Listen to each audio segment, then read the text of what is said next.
Welcome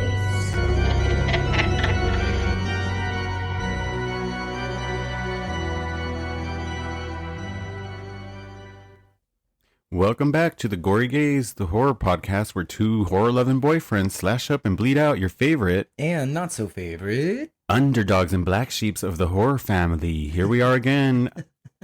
Yes. Welcome back. I'm Stanley. I'm Alex. And we are doing a very special episode. Let me jump in. Why don't you let me jump in? Thanks for saving me, because I'm brain dead. Yeah, guys, I'm sorry. This is episode 40. That's what I was going to say. Thank you. Yeah. But it's a milestone. Yeah, happy birthday to you. Happy birthday. Happy birthday. Oh, I think it's only episode 40. It's not really I know, but it still feels good. We're still turning 40. It still feels good. Okay. You know, you get to episode 10 and you're like, yeah. And then like episode 40 rolls around. And I didn't mean for it to be War of the Worlds. You know, that's the movie we're covering today, you guys. Yeah. And I'm really excited to talk about it because it's a fun fucking movie all Box these years office later. Treasure. And I haven't seen it in so long. And this was the first time I've watched it in years, and we'll talk about why. Like it's a soft spot, but also a sore subject. It's interesting. What was I talking about? War of the Worlds. Yeah, I know, but wait, what leading into that? There was something. Oh, that we See, are it doing our already 40th happened. episode, and you didn't mean for it I to didn't be... mean for this to happen. I usually, if it's like a milestone episode, I want it to be something that's like that will resonate. You know what I mean? Yeah. But this has turned into somewhat of like a blockbuster summer of sorts. Mhm. Like somehow we fall into themes, and I don't really mean for that to happen. And like halfway through the month, I'm like, oh, it's salty sequel month. Yeah, You not know? only that, we have a lot of meaning as to why also picking this movie with like Alien Romulus coming out. And you know, like see that also happened. a lot of horror and aliens that exist, and a lot of like alien shit normally happens during the summers. So it's a good thing that we're doing. Well, alien movies really scare me. Mm-hmm. I'm not gonna lie. Like, I think that out of the genre of horror films, because there's so many like subdivisions, you know, I think that alien films, if they're done correctly, and haunted house movies really have a certain effect on me, like more so than any other movies. It's more so because they're the more far-fetched. Yeah. You know, like I think that it's stuff that hasn't happened to me personally, and I have yet to find myself in that position. I mean, I haven't been stalked by a serial killer either, but I think that if they're done right, they're really good. And I love the first Alien, and I really like some of the Alien movies, and I love the movie Fire in the Sky. Yeah, the similarity to some of these aliens was like things that we grew up with, because there's a certain part in the movie that reminded me so much of one of my favorite movies growing up too. That was Aliens Underwater, The Abyss. Like, I don't know if you ever seen or actually like cared to watch that movie. I grew up like catching it on TV. Like I would catch like little pieces here and there, and I just remember the special effects. I just know that like I've always like compared that one that there's a scene where Dakota Fanning and them, they're in the basement, and the same kind of like worm comes out with that eye at the end, kind of like the Abyss looking thing. So it always reminded me of that movie so much. I'm like, I love The Abyss. I can understand that. Yeah, I love that last half of this movie. I'm gonna throw it out there right now. The last half of this movie is so weirdly out of place and just feels like an entirely different movie. But I just love it. Yeah. No, honestly, like this movie is a fucking mood. Like it just like. I can watch this movie over and over and never criticize not one thing about it, because I feel like if it was done just so perfectly well, like every single thing from beginning to end, and I've been telling you through the entire thing, like the fight between the son and dad, like that whole relationship already is so fucking stressful. And then that's like, my criticism of the movie. We put the movie like the movie is so stressful alone, and that situation between them two is like so much. It's like, god damn, like what cannot go right? Well, I think that's my only criticism of the film is there is a little bit of just weirdness of the way that stuff is handled.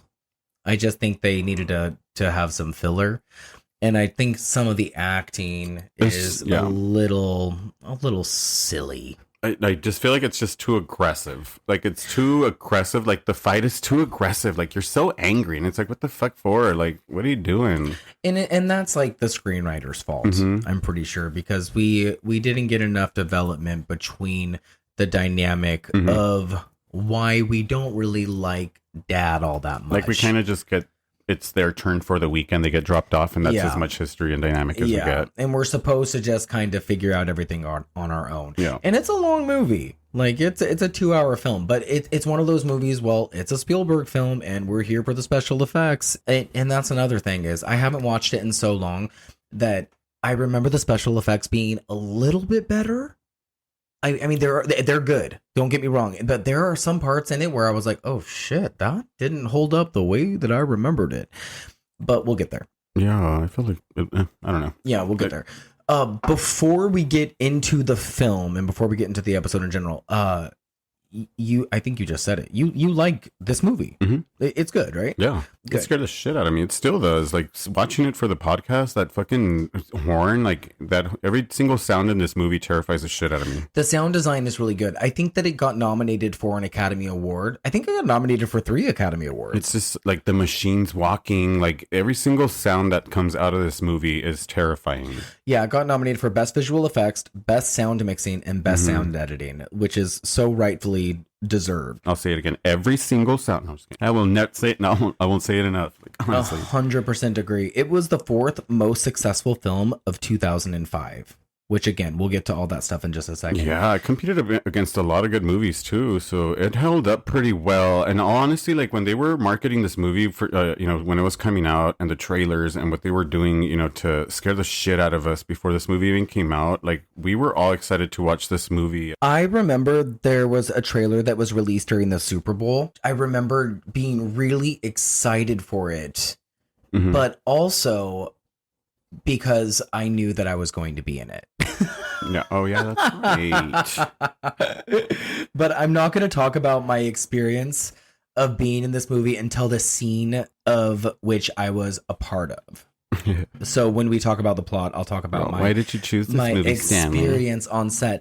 And I didn't even choose this movie because of my my activity. Because again, there was a lot of stories that I led myself to believe were true that weren't actually true.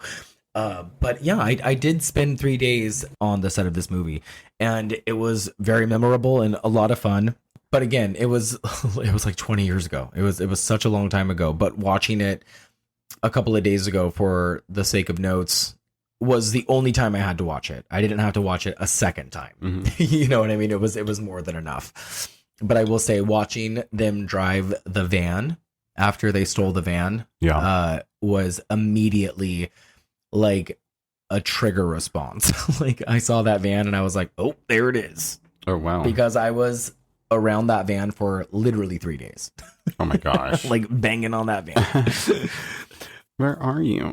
There's that. But that's not why I chose this movie. I chose this movie because it is just such a great way to mm-hmm. close out the summer. Yeah. It's just such a good summer film that like is a great way to transition into the fall, because we're already into the fall, dude. Yeah, like, it honestly already feels like October out there. I ain't gonna lie. Yeah. And you know it too. Yeah, because like right after this, we're going into Freaks audio commentary for our Patreon, and then we're off for a week, and then we're into September. Yeah. And then we'll do our lineup for all of September, and then we're gonna probably be into 6 weeks of Halloween. Yeah, we gotta get started. We didn't do 6 weeks of Halloween last year because we had just started around this time. Mm-hmm. So like our year anniversary is coming up. I think we talked about that last week. Yeah.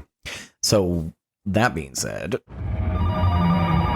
welcome home, Sydney. Watch the preview of coming events. We just said what we were gonna do. Oh. What? Sorry, I think I just want to have a reason to add that clip. Hold on. Neckshore, burst and burn! What is she doing? Just a curse. Have a nice day. It's like any excuse to push a button, don't you? Okay, I think where I was going with that was, what are we watching? Yeah, it's like when you find editing and you know how to like maneuver your way around and you have fun with that shit. It's so Stanley's fun. over here like finding ideas and ways to just push buttons. Just let him have it. No, I think let me just like brag about myself real quick. I've been in the recording studio lately, recording this song that Girl, what are you working on? Wrote. Well, it's a song, a personal song, and when I say personal, I just mean that I wrote it. I wrote the lyrics, wrote the melody, and it is oh hi. Oh, he's putting this on his story, I think. Okay, that's cute. So I feel really good about that, and I feel like that's worth bragging about. And I am in while I'm watching this guy, while I'm recording with this guy is what let me start over. While I'm recording with this guy, I am sitting down afterward and I'm watching him edit and I'm watching him produce and engineer and stuff, and it's really cool watching him do things. And so I kind of get inspired, like as I'm sitting here doing this. Of course. Sorry, like I just no. When you see like I know you're over here nosy, but when you actually see like the professional side of it and you see how easy the work is when you pay attention and you have the proper tools, like it's fucking fun as shit. Yes, like when I discovered editing for TikTok, it's almost like it. And TikTok is a really good like tool for editing, and also as reels. Like they give you so many good little things that you can actually do really good clips on your phones with. Of course, you can't produce like a big, or maybe you can like produce a big ass movie with it. Why not? Wait, on TikTok? Doing. Yeah, or like your phone. There was like a whole horror short movie that came out specifically made on Snapchat. Really? Yeah. I don't know what it was called, but it was like a thing. I like had an audition for it. Oh no way! Yeah, it was a long time look ago. For that. Yeah. Oh well, I hope it happened. No, it did. It Really? came out and everything. Yeah. Oh. Yeah, we'll look for it. Yeah, look for it for sure. But yeah, like see, like there's so many tools already. So as you say, like from where we started to episode 1 to where we are now in episode 40, if you hear the editing between both of those episodes, you'll know exactly what I'm talking about and how much better you've gotten throughout the episodes even. Oh, that's nice of you. I will say that there is the occasional glitch as far as like our mics go, but yeah. things have definitely gotten better. Oh, we watched Wreck-It Ralph. Yeah, so glitches are okay. That's a movie we watched. That was cute. I've been so behind on movies for like the last 15, 20 years as far as like other movies that are not horror movies go. So we watched Wreck-It Ralph because of Alex. Yes. We also watched 50 First Dates. Yeah, Stanley cried the entire time. I told him fucking movie. You're going to fucking cry this whole time. Oh my You're gonna God. fucking cry. What else did we watch? What else have we been watching? We saw CUCKOO. Yeah. Last Holy night. Shit, why did we bring that up? What are we doing? Well, I'm glad we saved it for a second. This movie has been pushed back for like I want to say like 2 years. Yeah. But y'all, worth the wait. Mm-hmm. Worth the wait. I remember seeing the trailer and just thinking it was going to be like a straight to Shutter, probably get lost even, through like bad reception. Mm-hmm. And in all honesty, that fucking movie, what did you think? I was kind of confused. I had to have you explain things to me at the end. Like I was like, because sometimes I get lost and like I can kind of like weasel my way out of it, like with the littlest explanation to where it's like, okay, I'm justified. Yeah. But when I'm watching movies with you can explain things to me and I'm like, wait a second. Okay. Like, but sometimes when you're explaining things, like I get so fucking confused, but then when I'm like, even especially during the podcast, you'll explain something and I'll be in the moment with you and I'll be like, no fucking idea what you just said. But then I'll play it back when I'm editing and I'm like, oh my God. Like, it's like so funny. Like, am I high? Yeah. Like when I'm talking with you or listening to you? Most of the time. Because listening to you back the next day or the day after, I'm like, wow. That's fucking poignant. Yeah, so this movie is crazy as shit. Like Stanley was like, "What happened?" And I was like, "You don't fucking get it." Like the last like 15 minutes was very, very interesting to say the least. I don't want to like give too much away because it's one of those movies you just have to go in. Oh, girl, they're giving handfuls of cum. No, anything. Yeah, it's a cummy movie. I could not. And at one point of the movie, Stanley was like, "What the fuck?" And he forgot that we were at a theater and everybody laughed. Like I could just hear everybody giggling at Stanley's. What Was that at me? Oh. You were like, what the fuck? And like, I mean, you guys will see when you watch the movie, but handfuls of cum, girl. Yeah, it was executed in such a fun, kooky, cuckoo type of way, you know. And I love our little Hunter Schafer, whatever the name is.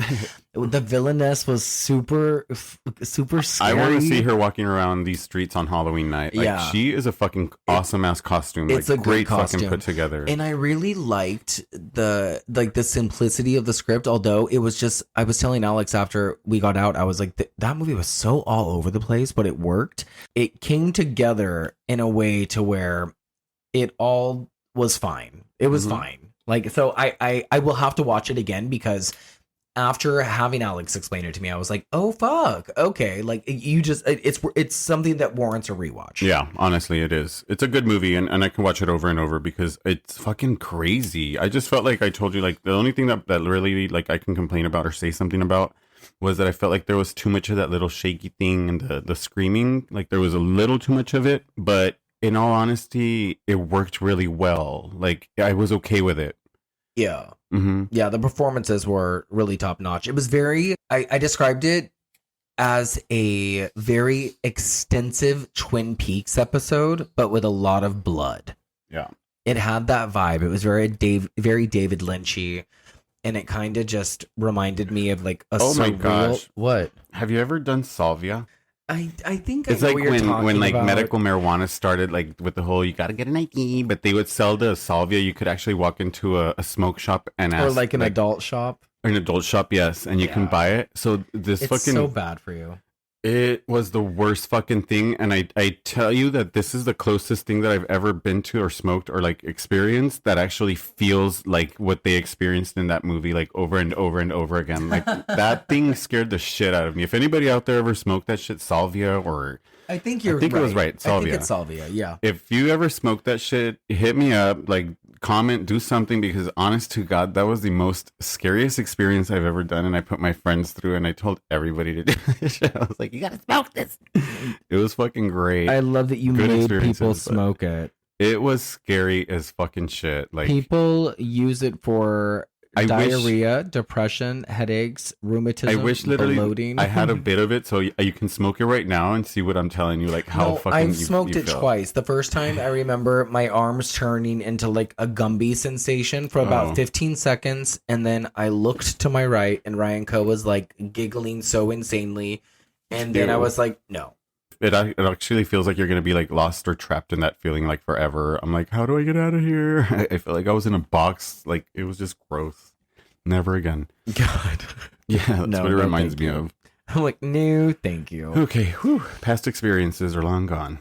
That is, wait, how did you get that from CUCKOO? Oh, because of the way that they were feeling because of the like it made me feel like, how are they ever gonna leave this feeling again? Like, how do you get out of that feeling? Like, every time it happened, I was just like, oh my gosh, like they're gonna get lost in this fucking 3-second life. It's like, time loopy. Yeah, I don't want to give too much away. That's why I'm like watching. I feel like we already have, but if you know what, here's your warning for everybody, and I think we'll find like a little sound wave for that. You're gonna start listening to nothing but sound waves. Mm-hmm. You're welcome. That's gonna be our podcast. Hi, Gory is Alex. Nothing but sound waves. I'll kill you. Suck out, bitch. And tomorrow featuring this fall, next summer. I know what you did last Halloween. Don't kill me. Somewhere over the shit. Okay. We slash up and bleed out our movie reviews, which means we spoil everything a little. I think what we just created was a sound clip for our trailer. I know. Hold on a second. This fall. Next summer. I know what you did last Halloween. Don't kill me. Somewhere over the shit. Oh, wow. What a mess. That was fun. That was fun. So we heard it back. Okay, so yeah, everybody go see CUCKOO while it's in theaters. I think that's a good movie to see in the theaters too because of the locations. I think the Swiss Alp location on the big screen is something worth seeing. Yeah, definitely. You won't get the same experience at home. I feel like there was something else we watched recently. We watched the trailers for the new Snow White movie. That's exactly what I was thinking. Oh, really? Yes. Oh, and Mufasa. I think that Snow White is probably the one that I'm more looking forward to. Me too. And I just like digged up and found out some more shit behind it and what's actually the movie's going to be based on. And without me saying too much, but I will because we're at Gory Gaze here. We spoil everything. I know the trailer's already given. So this movie is not focusing on Snow White being, you know, chasing love or romance. Like she's honestly gonna fucking fight back for her post. Like this is her fighting for who she was born to be. So I want to see what the fuck is happening over there at the Snow White Kingdom. Not just some scullery maid. No, I mean the movie exactly like everybody's complaining about the CGI on the, you know, the little people. Well, yeah, we talked about that this morning. We did, but in all honesty, I'm like, I don't have any complaints towards it because yes, they could have chose real people. Yes, they could have gone different ways, but this movie came from a cartoon, so like it's like we're getting it made into real life. It's CGI works everywhere now. Like if you could ask anybody what is happening with AI, no matter what, everybody has a bit of AI in their movies nowadays. And a little bit of AI, a lot of it, but no, you're saying that like Celine Dion singing at the Olympics. Never say that again. AI. But you're saying that Britney Spears and on Instagram. AI. Damn it! Listen, I'll give you another. I'm about to turn this podcast Freeways. off. AI. Okay. But you're saying though that it's better to use CGI as opposed to regular actors. Come at me. Everybody's gonna come for me, but they are. Yeah, and that's okay because everybody's entitled to make the movies that they want to make and how they want to make them and who they want to hire for them. So it's like, regardless, if we had the real people are still gonna find something to complain about.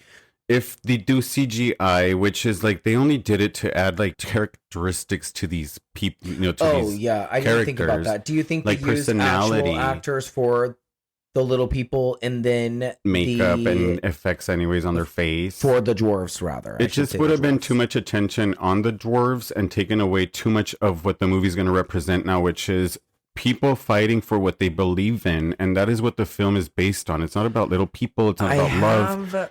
It's huge feeling that the movie is going to be the main focus of the reviews are going to be about the CGI. Oh, absolutely. Everybody's going to hate on this movie so bad, but in all reality, like this is probably going to be one of the best movies that came out of Disney in real life perspective. Like in real life, the live animation. They have ruined every single version of real life animation that they've done, like real life movies that they've done. All of them? I think so. Like, I don't think I'm happy with not one of them. Okay. And people are like Aladdin, and I'm like, I don't know. I hated Aladdin. Yeah, you know, or like fucking The Little Mermaid. I don't get it. I wasn't a fan. I just don't get why they change things. And I get it that it's for like real world, real time. It'll sit more. It'll last longer. You know, like it'll just age better. But it's like, what's really interesting about that is that these real actors are acting against green screens. Yeah. Like they're acting against and with nothing. But they're still doing work, and that's a lot of more work. It's a lot more work. How do you sell like expressions to a tennis ball? Like how the fuck do you actually sell an entire movie and do an entire movie with just, you know, a big green screen behind you? Like that's fucking amazing. It's crazy. That's a lot of work. Like people that actually do that work and do not work with a co-host or like an actual partner, like that's amazing. Agreed. Yeah, I am looking forward to that movie as well. Yeah. 100%. And there's also a movie coming out based on a Stephen King short story called The Monkey, written and directed by Osgood Perkins. Yeah, we saw the trailer for that last night. Everybody was excited for that last night. Yeah, there was a big crowd. Mm-hmm. There was a big crowd. I think it was an almost sold out theater. Yeah. I love that the horror films that we've seen recently have all been almost, if not sold out. Yeah. I love that for horror. People are coming out. For horror. Guaranteed third act main cast bloodbath. This is our last episode, like our last episode for the main feed. Woo. Yeah, guys. Episode 40. We're here. How fun. War of the Worlds. War of the Worlds. Do you remember where you were when you knew that the world was ending? Yes. Are you talking about the Y2K or are you talking about when this movie came out? I'm talking about... I was there for both of them. No. Did you see this movie in theaters? No, I saw this movie with my friend Jerry, my neighbor. We were like big movie fanatics, like for this type of stuff, because her son Jonathan was just all over like sci-fi and a lot of like this type of alien movie. Like he just loved it so much. So I remember being at their home watching this across the street. I love that. Okay, yeah. I saw this in theaters with my sister, Crystal, and her best friend, and a girl that I subsequently grew up with named Alicia. Hi, Alicia. Hi, Crystal. Alicia. And Alicia. No, we call her Shisha. And I was under the impression that I was at least going to see my face. And we saw it at the Division Street Theater. I was visiting during the summer of 2005 when it came out into theaters. Wait. What? I gotta stop this story. For the sake of the 40th episode, did you tell everybody you were in the movie? I did. When you dragged them in the theater? It was only those two people, but yeah. Okay. Yeah, I did. Yeah. I literally was... How embarrassing for you. I got paid. Even as a background extra. I should be clear. I was 18 years old. Wait, I didn't even let you finish the story and I'm over here spoiling shit. Oh, that was it. That's what we do here. I saw it in theaters and I only saw it once. And it was a big slap in the face for someone who moved out here to be in the entertainment industry. Because, you don't know how anything works. And you think... that it just proves that delusional is like an actual quality for someone. No, it's the power of one person behind the editing monitor, like literally that has the choice to delete you from the screen or not. Well, yeah, it's just so funny how how one person perceives things and how you experience something and how years go by and how you tell a story and how it expands into something else because it just was so insignificant. I just call that big fish. Yeah, exactly. And then that's why when you introduced that movie to me, I was just like blown away because it's like, holy shit. Like, yeah, I think it started with War of the Worlds, like into my adulthood, you know what I mean? But yeah, so I saw it in theaters and then I don't think I saw it again for another 10 years probably. So I saw it again probably in like 2015, but I owned it. I bought it because of course, why wouldn't I? And then I saw it again. I've only seen it a few times, probably like 4 or 5 times.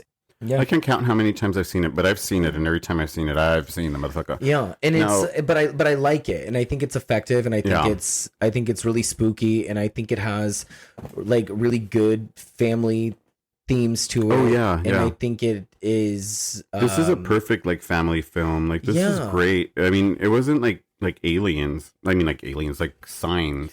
No, but it's got like all like that destruction stuff too. Yeah. So it's like, and it's right after 9/11, and you got like all like the end of the world stuff happening, so, and all of it's happening in like real time. So you have all the war stuff and you have all the buildings collapsing, like there's just so much going on here. I wonder, like in the real book, was it like the real? Yeah, because this is based off a book for those that don't know. By H.G. Wells. The family was like that too, with broken up family, like.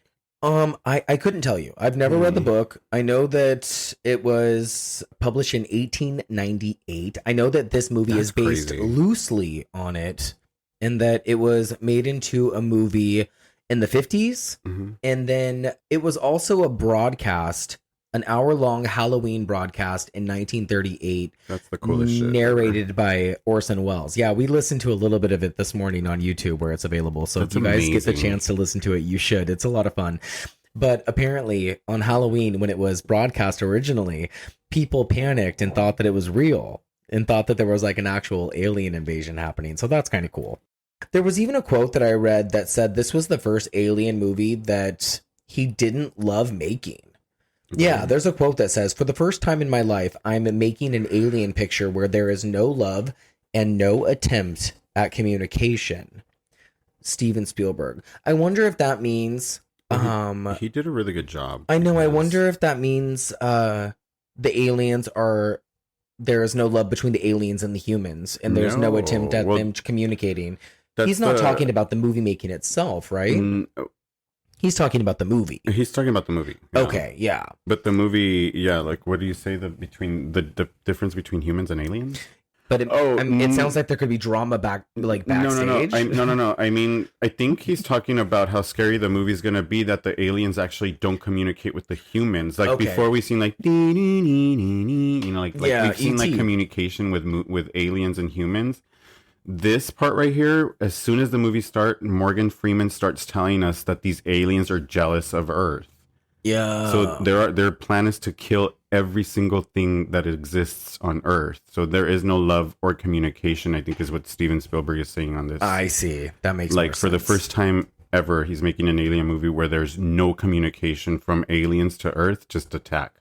Yeah. Yeah. And I guess this is the first really scary alien movie. Yeah, so he's already freaking people out with this quote, like saying like there's no communication, they literally just come down and they're gonna fucking kill us all. Yeah, and that's one thing I do love about this movie is, and that is one difference as well, because I do know that in the previous movies and in the novel they come down by spaceship, and in this movie they are already here. They've been buried like centuries ago underground, and then when they're sent down by the lightning bolts and their little tripods, that's how they're activated. Yes, so that's really fucking neat. In the novel, this takes place in London, right? I don't know. Like in London, maybe so. See, sorry, I had it really cool.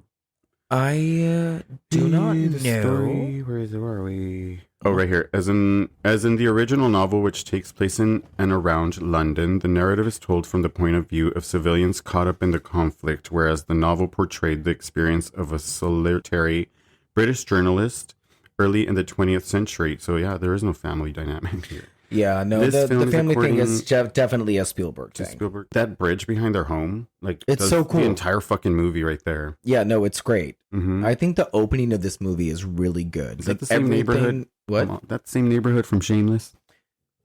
It looks really similar. Shameless is set in Chicago. Okay. Mm-hmm. I think this might be a good time to get into the people under the stairs.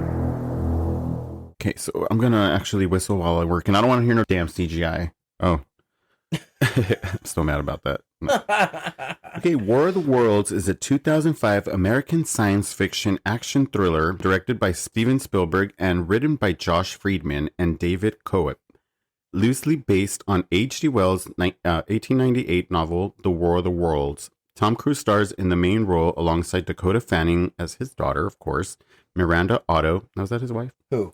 Oh, no, Miranda Otto plays his wife, yeah. Yes. And Tim Robbins. With narration by Morgan Freeman, which is like, now that I've seen this movie, Morgan Freeman's voice doesn't really scare me as the first narration of this movie. Like, now I wish it was somebody else. But back in the days when I first watched this, like Morgan Freeman's voice was the narrative fucking voice for everything. So, I mean, I'm in love with that voice anyways. He just has a very iconic, distinct mannerism about the way he sounds. Yeah. It's much like James Earl Jones. Oh man, when he does those nature videos. Yeah. Oh yes, I know what you mean. Before you go any further, I want to just say real quick about David Cope or Kep or however you say his last name, that he wrote Jurassic Park. He also wrote the sequel, The Lost World. And he's written other movies such as The Trigger Effect, Stir of Echoes, Secret Window, and the movie You Should Have Left with Kevin Bacon. So he's a familiar writer in the horror genre. Go on. Yeah. Justin Chatwin. He also plays Tom Cruise's son. Let me mention him as well. I actually really like him in this movie called The Chum Scrubber. Uh-huh. I don't know if you've ever seen it. I don't think so. But speaking of Shameless, he was in the first, I think, that's right. 2 or 3 seasons of that. Funny. I can't remember. And I know we already went past this, but Josh Friedman, who also wrote this film, wrote The Black Dahlia from 2006. Nice. We have cinematography by Janusz Kaminski. And, you know, there is so much fucking cool camera work in this movie. There is, and I wrote it in my notes, but there's a part when they have just taken the van and they're kind of driving down the freeway, and the camera keeps going in through the windows and then out the front of the car and then under the car, and they don't cut once. And it is like one of the coolest fucking shots I've ever seen in a Spielberg movie. And nothing like action wise that's happening. It's all just Tom Cruise explaining what's happening to Justin Chatwin while Dakota Fanning's having like a fucking meltdown in the back seat. Her screams are like fucking gold. Like, she's like giving her best baby Drew Barrymore. Oh, it's so good. Everything is great. Yes, they are. Edited by Michael Kahn. Or Can. Whatever. If you count Con. He also edited E.T. Oh, there we go. So they've worked on little aliens movies. Like E.T. came back and they were angry. He also edited Twister. There we go. Music by John Williams. Scary. Oh, we love John Williams. Yeah. Production companies. That's a lot of shit. We don't need that. It's Amblin. Yeah, it's Amblin. Release dates, we have June 23rd, 2005 at the Ziegfeld Theater. June 29th, 2005 for the United States. I saw it opening day. Which, this is wonderful. Yeah, I know, right? Jeez, get out of here. Good for you, actually. Yeah. That's a great movie to watch, like, opening day. Oh, yeah. Like, people that actually brag about opening day movies, which we've done a couple, like, these past, we got to be there at least at midnight or early in the morning, like you and I have been doing these past movies. We're like, let's watch them. Oh, yeah. Yeah, it helps to have. And I mean day. Like, I wasn't there, like, nighttime. I was there, like, at a daytime showing. Like, the first daytime showing. That's dedication. I was in a movie, baby. Let's pick a struggle, girl. I know, right? Running time on the film, 116 minutes, which is totally appropriate. Do you think that it feels as long as it is? Because it's almost 2 hours. A lot of shit happens in this movie. Like, a lot of shit happens in one day. It goes. Yeah. It, like, goes. So I believe the time is appropriate. Mm-hmm. Not no more, not no less. It's good. We have budget of 132 million. Let me reread that, actually. On June 29, 2005, the film grossed 81 million worldwide and earned the 38th biggest opening week by grossing 98.8 million in 3,908 theaters, an average of 25,288 on Independence Day weekend. It grossed 64.9 million and an average of 16.601 thousand per theater, of course, and gave Tom Cruise his biggest opening weekend until the release of Top Gun, of course, Maverick in May 2022. But that's just for Tom Cruise. Another Tom Cruise movie. Yeah. Another Tom Cruise movie. During its first 5 days of release, it made 1.2 million, breaking the Lost World Jurassic Park's record to become the fastest Steven Spielberg film to reach 1 million. It earned 2 million in 24 days, ranking 37th in the list of fastest films to gross 2 million. It went on to make a total of 603.9 million total worldwide. That's fucking nuts. That's like a lot of fucking money. And I love that it just kept getting dethroned by Tom Cruise movies. That's the weirdest shit. So, like, don't even consider that. Like, that's a whole nother topic. Like, that's Tom Cruise topic. It's insane. Yeah. And as far as Tom Cruise performances go, I think that this is one of his better performances. Honestly, like, he's so hot in it. And, like, he's so hot and like the hottest, because I'm not a Tom Cruise guy. Like, I hate Tom Cruise. Like, I fucking hate him. Like, I can't stand him, you know? But why? I don't know. Like, I'm one of those people that, and I can't explain the reason why. I just don't like him. Okay. It's just weird. Like, he's just a weird man to me. Like, it's just weird. Okay. But this movie, like, honestly, like, it's been, like, for me, his best. He looks his fucking best. Like, his, like, character throughout the entire movie, like, totally convinces me. Like, it's his fucking best performance to me, honestly. And I know that there's better. And like, I ain't shit, you know, but in all honesty, like, to me, this is probably the best movie that I can actually stand him in.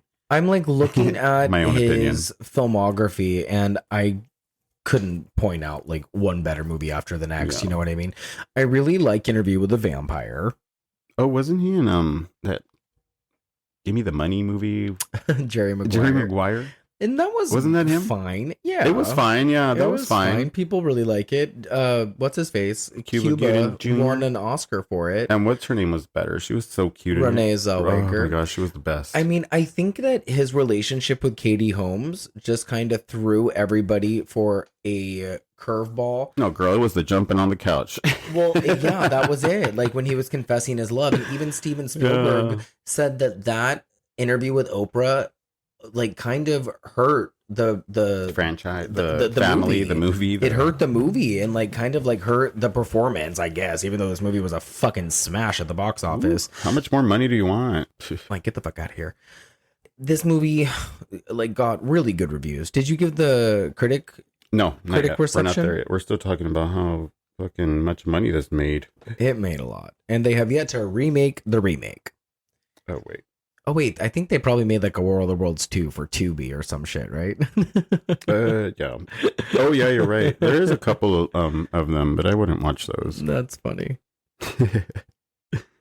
Sorry, let me get that real quick. There's an animated sequel set 15 years after the Wells novel called War of the Worlds Goliath. And then there is an Asylum movie called War of the Worlds that came out like months after this movie.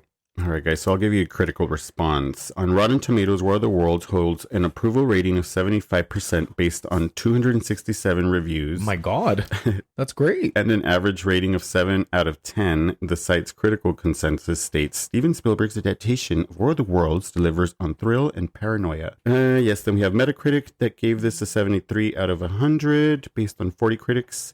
We have, what is the cinema score? Average of a B from an A to F scale. Look, what? I am not mad at any of this. Not at all. We still have to give it a score here at the Gory Gaze. Yeah, so. Like I'm happy that it was given like positive feedback. Yeah. Most Spielberg movies are big. There are not a lot of Steven Spielberg movies that are box office flops. He doesn't really do a bad project. And it seems like he has a team of people he trusts anyways. Yeah. And he's worked with Tom Cruise more than once. I mean, they did Minority Report. Well, there you go.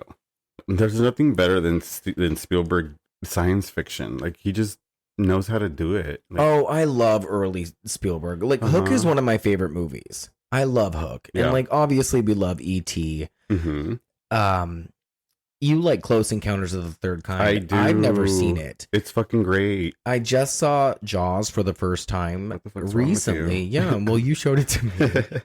Can you believe that Hook was like his like 10th or 11th movie? Yeah. Isn't that weird? That's a good movie. Schindler's List. God oh my damn, gosh, dude. Schindler's List. Dude, we watched that at school. Did they show you at school? Did you see that movie in school? Of course, yeah. He's only directed 36 feature movies. That's nuts. You would think that you hear Spielberg and you would think like 50, 60 movies, you know. But those are big movies. Those are big movies. West Side Story a couple of years ago, the remake. Fucking nuts, dude. Ooh, hooty hoo. And then we have little Dakota Fanning. What can we say about Dakota Fanning? She's been around since the fucking dawn of time. Well, I mean, not the dawn of time, but I mean, she's been acting since she was a baby. Yeah. You know, she's been in movies like Uptown Girls with our girl Brittany Murphy.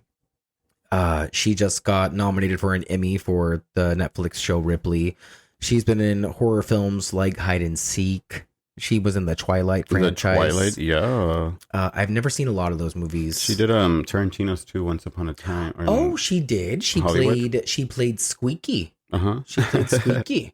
Have you seen Once Upon a Time in Hollywood? Yeah. It's so fucking good. No, I want to watch it again. Actually, when I mentioned it, I was like, I actually want to watch it again. You know what? We're recording this the day after the Manson murder anniversary.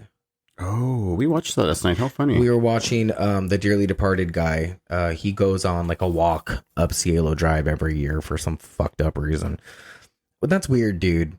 Yeah. We think that's fucking weird. And for all of the neighbors, like, we think that you should look out your window and throw rocks at him. Because that's fucking weird.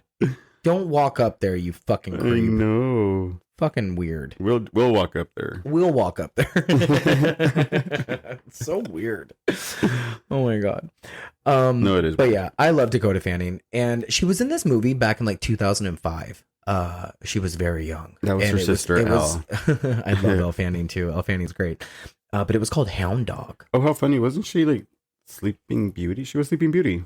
Elle Fanning? Yeah, she was in Maleficent. And that's actually one of the movies that I did like. And that's one I didn't like. That was one I didn't love. You know, a live action Disney movie I want to watch is Cinderella. Oh gosh, don't do it. Is it bad? Ugh, I haven't seen it. Oh my gosh. What's your favorite Dakota Fanning movie? If you have one. I had one. I honestly, I don't know. I would have to say like Caroline. I'm just kidding. That's an animated one. She's not there, but she's the voice. She is the voice. But honestly, like I was one of those kids that was like so like I loved watching Dakota Fanning movies. Oh, I remember. Oh, you know which one is my favorite movie? Push. Okay. Yeah, because it's fucking crazy. I love that movie.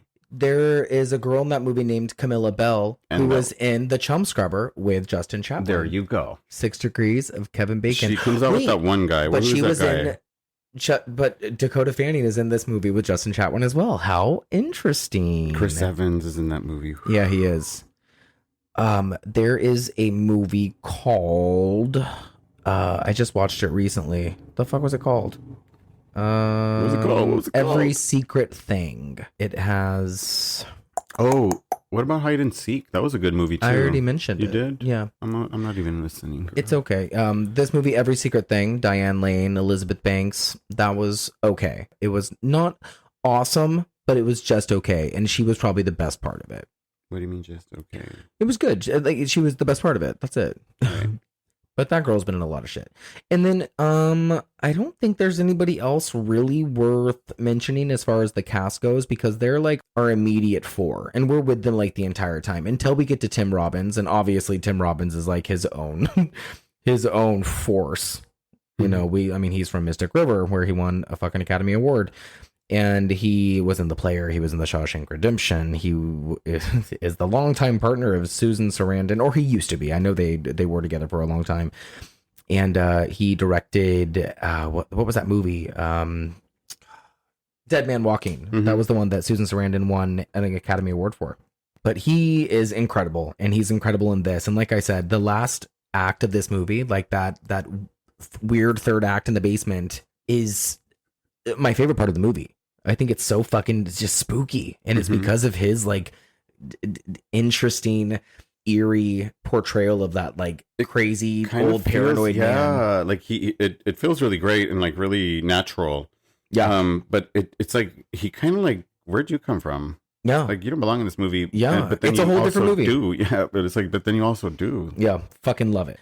What were some other movies that were out around this time? Let's check. Box office, June 29th, 2005. We had War of the Worlds was number 1, baby. And then we had Batman Begins, number 2. Herbie Fully Loaded, number 3 for our Lindsay Lohan fans. Bewitched, number 4. Oh, that was the Nicole Kidman. That was the Nicole Kidman movie. She probably put away in her back pocket. Yeah, I never saw it. Never cared to. Mr. and Mrs. Smith was number 5. Madagascar, number 6. Mr. and Mrs. Smith. Star Wars Episode 3, number 7. Get it. Longest Yard, number 8. Ooh, Land of the Dead was number 9. How long had we been in theaters, though? When did we open? I don't know. What, the length of the... Yeah, I want to know how long we've been in theaters. I can't tell. The Adventures of Shark Boy and Lava Girl 3D was number 10. That's such a good movie.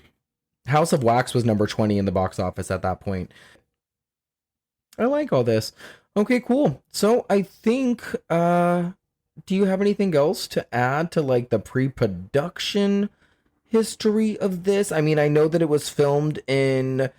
What was it? In California and New Jersey and New York and Virginia. I can tell you that the bridge scene, not the bridge scene. I can tell you that the diner scene where like the van is like ransacked and stolen back, or away from them rather, was filmed in Santa Clarita.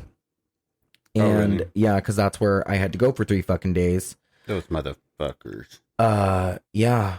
I don't really want to like spend our time getting into like all of like the development stuff, all of the filming stuff that you could all find on Wikipedia or in the DVD. Yeah, well, my DVD that we have is bare bones, man. There's nothing. But there's quite a lengthy Wikipedia, you guys. So if you feel like going into it and learning all you want about War of the Worlds, by all means.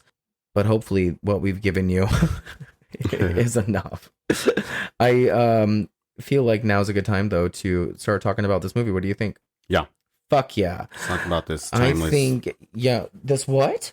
This timeless masterpiece. Fucking masterpiece, huh? Oh my god, I like that it's a masterpiece in your eyes. But what are you talking I think about? that you should go get everything in the refrigerator. No. Yeah, get everything in the refrigerator. I'm going to just get a cup of water. Why water? That's what it takes to kill aliens. This isn't science. Just gotta splash them with water. You're in the wrong movie. Did they even try it? You're in the wrong fucking movie. It's okay. I love it. Water kills everything, so I'm gonna try it. Oh, you know what? It's funny because in Freddy vs. Jason is terrified of water. Yeah. You guys, Freddy vs. Jason goes like this. Oh, wait, no, just kidding. You have to do your kill count. Yeah, you're right. So, wait, no, we can't actually do anything before that. So... Fuck you, Amber. I'm not the fucking killer. I know. Well, it's kind of weird to ask for a kill count for this movie when literally... Actually, like, it exists. And this is probably the movie that we've done with the most kill counts. And of course, it's obvious, right? Everybody gets decimated. Yeah. Spoiler. 297 deaths. Like, all together. Okay, how did you get that number? It's here on wiki, what is it, whether fandom or whatever. 297 deaths, 287 humans, and 10 alien deaths. And the aliens mostly died after not being able to handle Earth's microbes, which is why I went for my cup of water. I want some of that water. Because you know how many germs are in the water alone? Like, gross. Oh my god, what was that thing you were making me watch last night? About the caves, or? No, that was horrifying too, but there was like this duo who were visiting some island that was like the closest island to space or something. Dude, that's what it's called, like the closest island to the sun or something like that, to the space, right? And it's in Peru. Yeah. And they're like miners that live up in this hill that like literally nothing grows up there because it's so cold and dead, like nothing lives up there. Like no trees, no grass, no nature, like just like this neighborhood of homes of people that still want to get rich. And they had to have like oxygen tanks. No, these are visitors. So people that live there have already, how do you say it? Adapted to the garbage. Adapted to like, not garbage, but like they've evolved to like white blood cells more than like we do, or like they create more blood cells than we do or something like that, to be able to handle like the oxygen up there. Like that is like, they lack oxygen up there because they're so high up. Awful. And if we were to visit up there, like we would literally probably die because we're not breathing correctly. Like we would feel like we want to explode. That sounds disgusting. Or can't breathe. So my question to you is, how did Wiki Fandom pull up 297? They give you everything in the beginning of the movie. 13 unnamed men. Then it goes to unnamed women, 2 unnamed men, then Manning, then 21 unnamed people, then 2 unnamed pilots. There's 23 unnamed people. There's 1 unnamed man that's shot to death by an unnamed man. I think that's probably the car, right? Yeah, the van. Yeah. 2 unnamed people drowned after getting stuck in the car and being flipped over by a boat and tripod. 2 unnamed people drowned after getting stuck in a car, flipping over. Oh, that's the same one. Okay. 4 unnamed men. Yeah. And at least 193 unnamed people either grabbed. And then we have the airplane as well. At least 12 unnamed soldiers, blah, blah, blah. Okay. It's there. Like, they have the facts. But I just feel like it was just like thousands upon thousands of people. Yeah. You know what I mean? So how can they be like, okay, 297 or whatever? You know what I mean? Jersey. Like they have rough skin and wine. And then we have you. Yeah. It was like, it's Jersey. It's Jersey. They can handle their shit. Oh my God. Well, thank you for your kill count. Of course. Sir. And just so you all know, War of the Worlds is... I don't know if it's the war that has had the most deaths. I think that was World War One. I'm just kidding. Oh, I think that, I mean, if we're being literal, this one is definitely... It's just weird that it was like War of the Worlds. Were we even at war? Like, those motherfuckers came down here, attacked us, and won. Like, there's a line in the movie where he says, this isn't a war, this is an extermination. Yeah. Like, these... We're not at war. Like, these motherfuckers knew what they were doing. We're not beating them. Until then. This movie is rated PG-13 for frightening sequences of sci-fi violence and disturbing images. You know, I think that this movie probably could have got away with being rated R.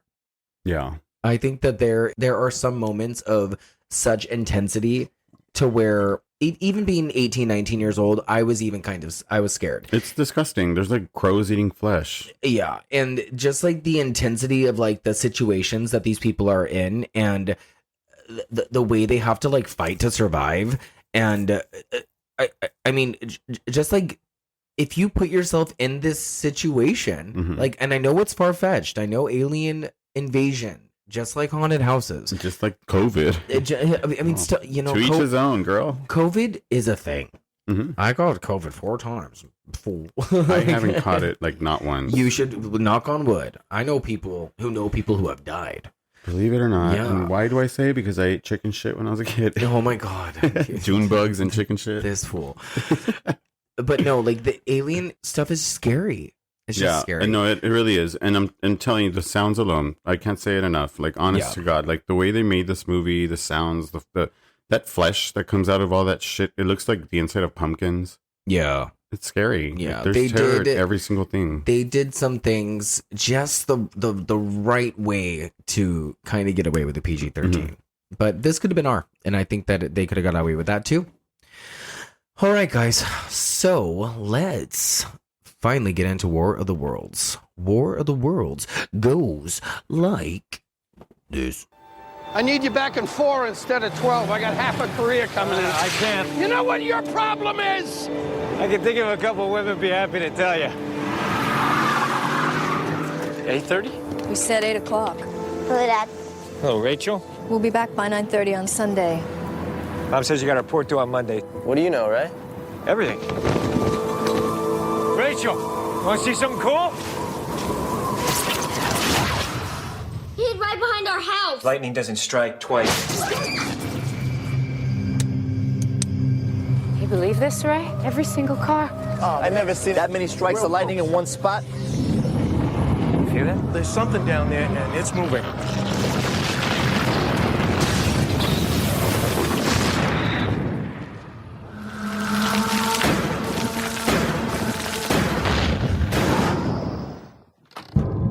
We're leaving this house in 60 seconds. Dad, Suitcase. Dad, it's really scary. Bring it to me, okay? Why? Just do it. Tell me what you saw. Whose car is this?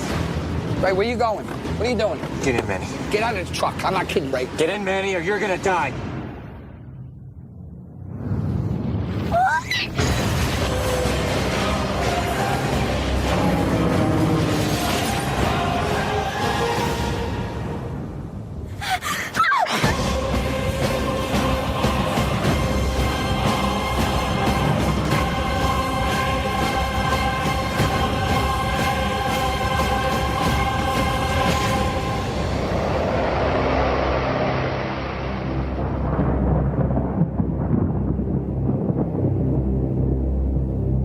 Woof.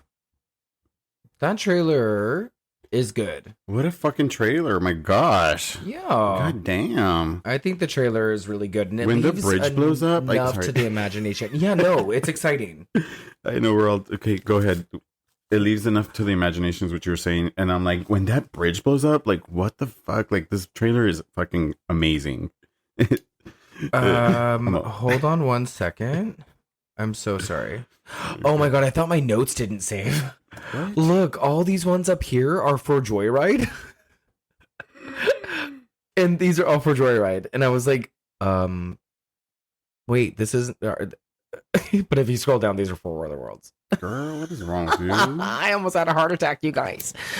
Okay, as we were saying, this trailer is short, sweet, and like to the point, and it has that cheesy ass music from like all those Dimension Film direct-to-video releases from like the late 90s, but they use it so well. And you're right, the bridge exploding is like the only action that you get, because it's the same town, you know, like it's the same little town, like the same little neighborhood. Like the movie never really moves on to anything bigger than that, so it's like it's so community. Yeah, like you just get to like hills. This community, yeah, which is weird. Like there's bigger places in New York and New Jersey, and they invaded New Jersey. Like, yeah, I think like the closest you get to New York is the skyline shot you get at the opening. Yeah, which is when Tom Cruise is working, and then you get that like the big shot of the river. And then see, and I'm glad that they actually didn't do the whole signs thing where once they found out how to destroy it or whatever, like they show that this was happening around the entire world, you know, and it's like, no, this only happened in New Jersey. Did it only happen in New Jersey? Because I think so. on the airplane, she shows him that it's happening elsewhere. Really? Yeah. Oh. I think we find out that it's War of the Worlds. Yeah. Well, worlds meaning like their world and our world. Oh, okay. It doesn't matter if it's New Jersey. Well, maybe we just started in New Jersey. Yeah. Well, we only saw New Jersey, I guess, because we were following one family. Because that's what it said earlier, right? That Steven Spielberg had said that this version that he created of this movie for 2005 was following a family that was dealing with their own distress and what was happening to them. Yeah. I had just read that earlier. Yeah. Yeah. I know that he made changes to the script too. Yeah. That he originally received because it wasn't supposed to follow the family. And I know that he added like certain elements. Because the original was a journalist in France, or what did I say? Oh, I don't know. London. That's silly. Yeah. I'm like, oh, you did say the London thing. And then following after I mentioned that. There's no water, sorry. There is no water. It's all gone. I used it all on the aliens. But you know what scares me the fucking most is robots with red eyes and aliens, and the fact that they mesh them both to become like robot aliens that shoot lasers out of red eyes is the most terrifying thing to me. You should see a movie called Chopping Mall. No, fuck no. I don't want to. I hate robots with red eyes. Is the scariest thing. Yeah, no, that reminds me of a movie called Demonic Toys as well. You should watch that. But no, the trailer, this wasn't the trailer I watched that was released during the Super Bowl time. That was very simple, and it was like 25 seconds long. And it was more similar to Close Encounters of the Third Kind type of a feel. Like, this movie is straight up like you're watching a horror movie. Yeah. Like, I feel like this is a horror movie. And through the entire trailer, like, they don't show you the aliens. Like, you don't really see the aliens. running. You just see like everybody running in a panic, looking up, but you never even glance. Like, they never glanced at the aliens. It's smart, and I haven't seen the original movies, so I don't know it or the original source materials at all. So I don't know if they ever show the aliens in those at all. But I do like that they wait so long to show whatever type of alien form they do in this movie, and I do think that how they do choose to show it is okay. I mean, it is obviously computer generated, but I think it's handled okay. Yeah. Yeah. It's the best version of computer generated. I like when computer generated movies look like this. Like, if every single computer generated movie could look exactly like this, I would be so okay with everything. All right. Yeah. Yeah. There are some effects that I have a problem with, but for the most part, I think it holds up really well. Yeah. Yeah. Okay, guys. So, War of the Worlds opens up with our man Morgan Freeman narrating, telling us that we've been being studied for centuries by aliens, basically. And it's really scary shit. And it's kind of like we're on a school field trip, but a scary one. And we're getting clips of like different parts of the country and drops of water and like molecules. And we are getting told that aliens have been working against us the whole time. How dare they? Yeah, it's really scary shit. And the fact that Morgan Freeman is the one telling us doesn't help our anxiety levels. Everything he's saying is like so scary. It's very scary. Yeah, I didn't like write any of it down specifically, but I kind of just gave you the idea. Yeah. So we meet Ray, who is played by Tom Cruise, and he's operating a big lift thingy. I don't know what it's called, but he's a cocky, cute asshole. He's older. He's good at his job. He can move 40 of these things in an hour, according to his boss. And all I can think is that he probably insisted on doing this himself. Like, he probably insisted on working this lift thingy himself, because Tom Cruise is an actor that insists on doing all of his own stunts. Probably whistled, get me up there. Yeah. No, Tom, you can't go up there without a helmet. Just get me up there. I know what I'm doing. Just does it anyway. Yeah. Does that Oprah jump. Couch jump. Yeah. And I'm under the impression that he also works like an overnight shift. Right? Well, or yes. Something, or like a really early morning shift. I think it's like Split or some shit. Yeah, because when he goes home, he meets his ex-wife, Mary Ann, who is played by Miranda Otto, who would go on to be in movies like Annabelle Creation and The Chilling Adventures of Sabrina. Yes. Who is also pregnant in this role. And Steven Spielberg specifically wanted her. Why, I don't know, but she had to turn down the role because she was pregnant, and he incorporated her pregnancy into this movie. Yeah. That was kind of a fun fact. So his ex-wife, Marianne, and her new husband is waiting for him when he gets home to drop off the children that they share, who are eldest son, what's his name? Robbie, and daughter Rachel, played by Justin Chatwin and Dakota Fanning. And we are introduced to a very strange relationship between all of them. Like, so nobody likes anybody. All of their names start with R. I noticed that as well. What the fuck? I thought that was kind of fun. Rachel, Robbie. But this was what I was questioning the time, because she says, "Oh, we said 8 o'clock," and it's like it's 8 in the morning, and you're just getting home from your job where you're like lifting big, heavy, 1,000 gazillion ton. Yeah. And besides that, like not a lot of time happens between that morning to where he's going back to bed because he has to be at work again. Yeah, I just thought he was tired. Yeah. His place is a mess, by the way. He doesn't know how to dad. No, I don't think so. And his kids do not like him. It's so weird, how this family like ended up a family. He probably didn't want to be a dad.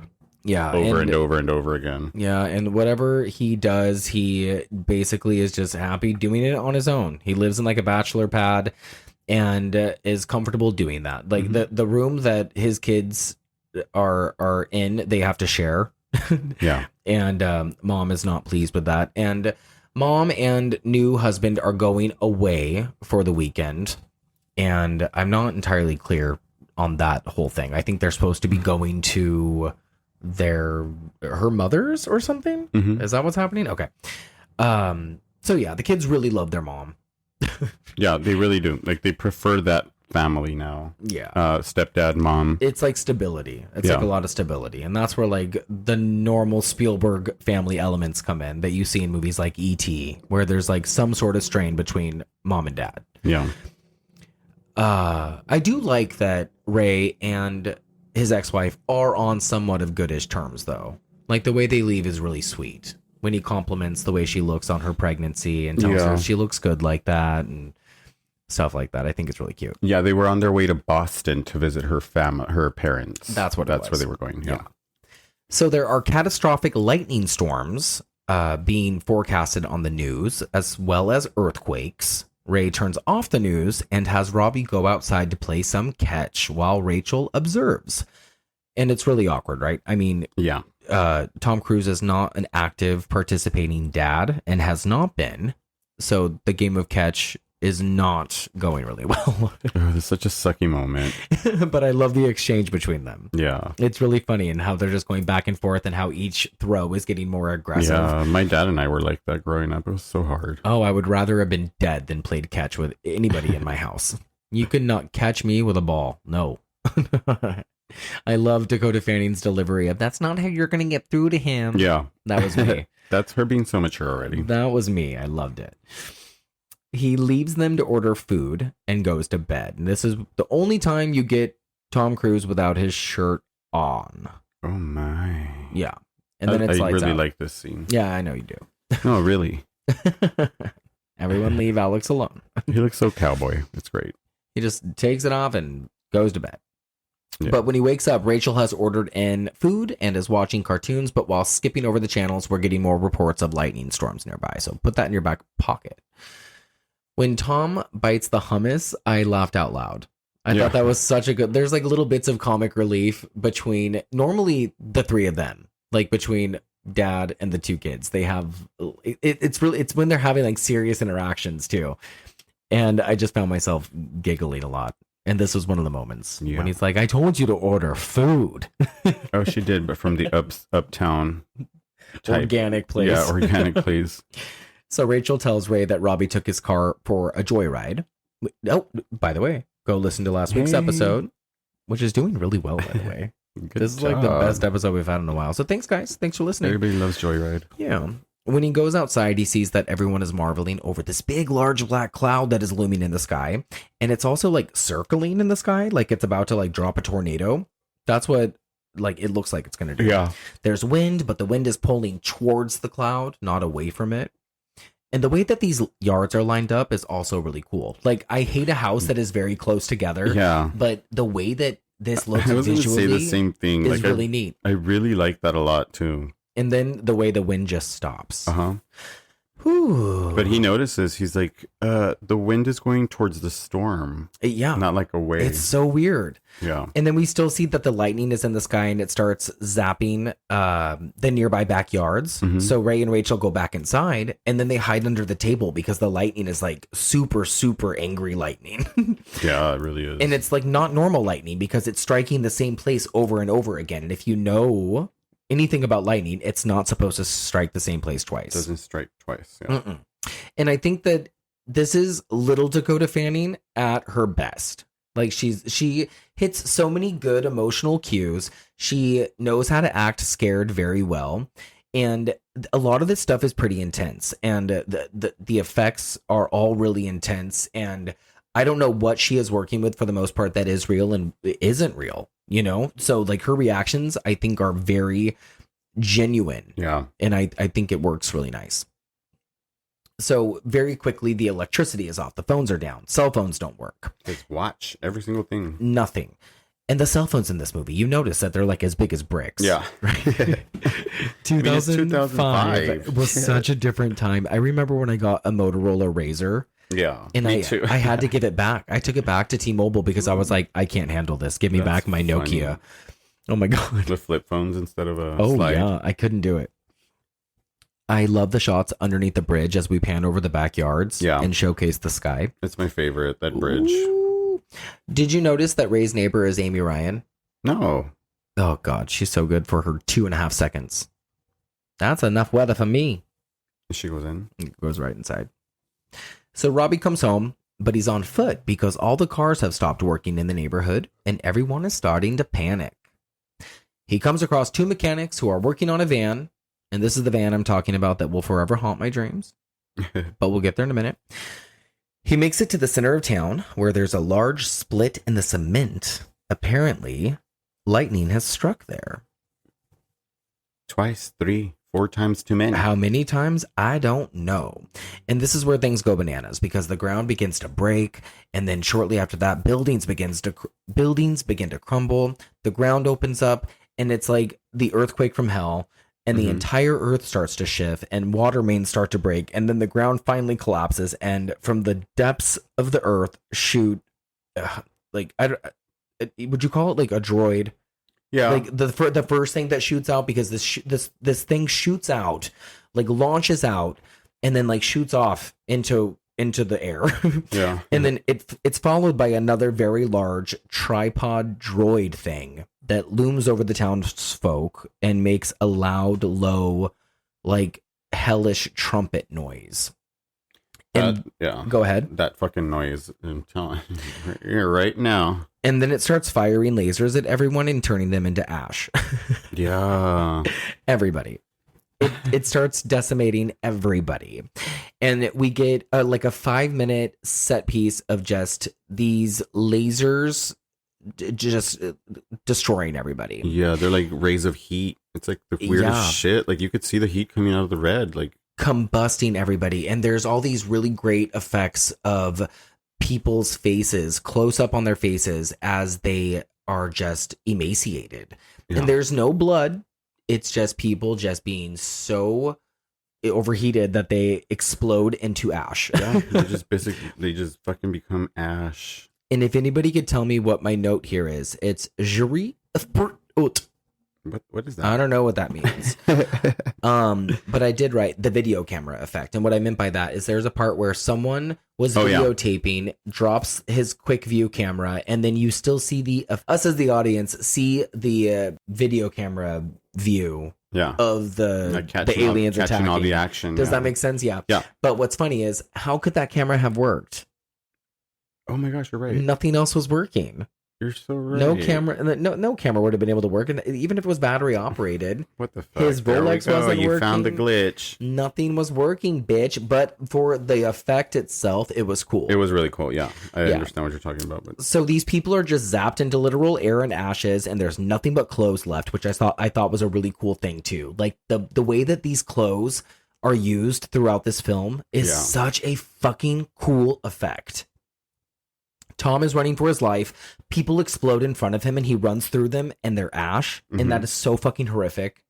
It's so horrific. What do you think about that? No, that's fucking cool. Like, it's just the weirdest thing to have like this ash of people that were right in front of you. Like, now they're all over you. And he's just running so fast, and he doesn't even realize that these are people that he's running through. And when he arrives home, he's in shock, and he's covered in dead people ash. And you have the kids going like, "What is wrong with you? What is on you? What's happening? Like, you're scaring us." The part where he's like leaned up against the table, and then Dakota grabs him, and he like totally like just freaks out at her. Like, fuck, that's such a good scene. And then I was telling you too, because up until this point, they only call him Ray. Yeah. And then at this moment is when they're like, Dad, Daddy. Like, they start calling him Dad real quick, because at that point their lives are kind of in danger, and they know that, because he's like, you need to pack whatever's in the fridge, and you need to pack a few important box of food. items. Rachel, pack her things, and you know, the flashlights and all that shit. Like, just grab it. And he's like totally freaking out, and they're like, what's wrong? Yeah, and he's shaking dead people off of his face. It would suck to be like absolutely oblivious as to what's happening outside the window, and like not even know, like, but you see your dad all covered up in ash, and it's like, what happened so quick? Like, Robbie just got home right now with the car, and he was just out there. Like, what the fuck happened? And you're out there having a joyride plug, yeah, with your dad's car, just having a good time, and then you just see lightning striking into the ground from all the clouds, and honestly, you just don't, like, what the fuck do you do? What do you do in situations like this? Worst timing for a joyride plug. Plug. And my favorite right here is that Ray grabs a gun, because it's like, okay, how and why? Like, why are you gonna go grab a gun? What are you gonna do? I know you're probably gonna need it for people. That's exactly why. Like, to each their own now, right? Like, that's where we're at. But like, so quick. But also, like, why? You know what I mean? Yeah. Automatically, like, people, guns, and money. Yeah, you're right. Okay, yeah, you're right. Good point. Yeah. So we get to the van, the one that wasn't working, and they get in, and of course, because this is a Tom Cruise movie, they manage to get it working, and they steal it. Much to the dismay of every person that doesn't have a working vehicle, because let's remember that no other vehicle works. No, yeah, but Ray had suggested to Manny to change out the solenoid, and that's how it worked, because he had just put in a new solenoid. Is that real? He's like, I hope it works. Yeah. Oh, that's funny. I didn't realize. That's the conversation they were having? That's the conversation they were having. That's so funny. Like, Ray, I can only hope it works. But I did take note that this is a chase scene. Yeah. This is a chase scene. Like, the bridge, the neighborhood, everything is decimated. And like, when he's like trying to get Manny in the car, and when he is trying to like get everything going, and he's like, you're gonna die, Manny, if you don't get into this car. And then you have Dakota in the back seat, and she's looking back, and then the bridge is taken out.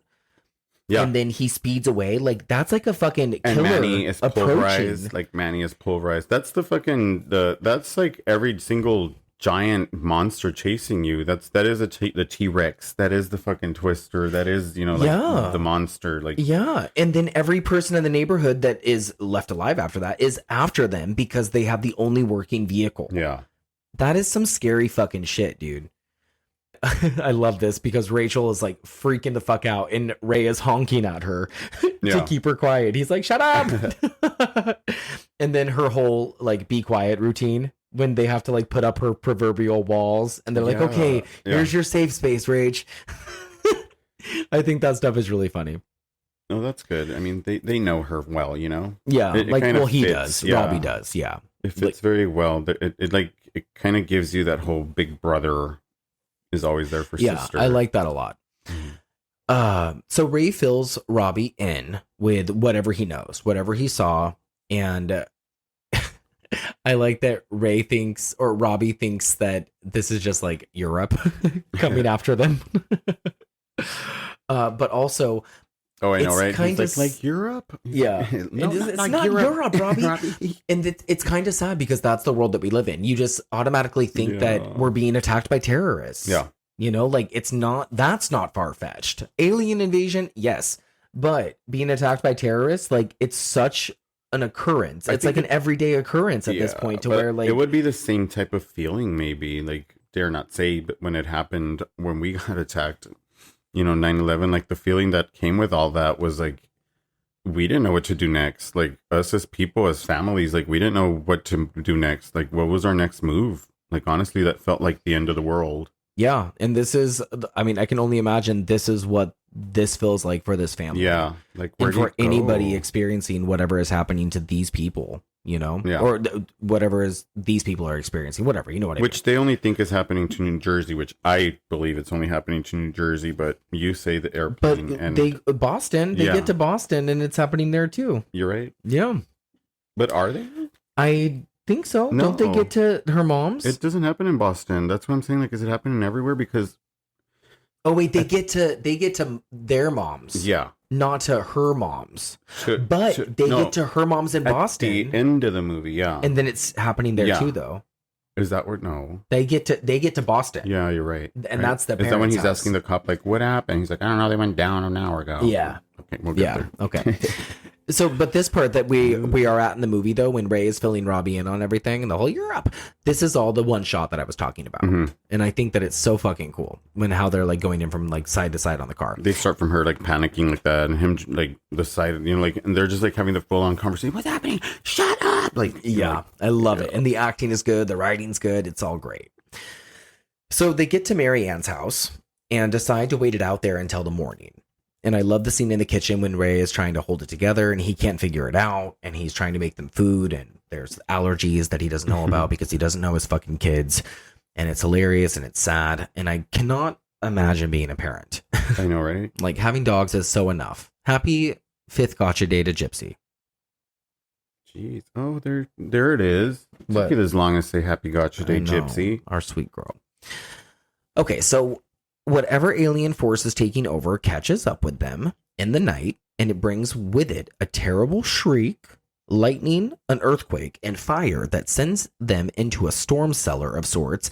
And when Ray goes out to oversee the damage done the next morning, we get what you would normally see at the Universal Studios tram tour if you're lucky enough to go.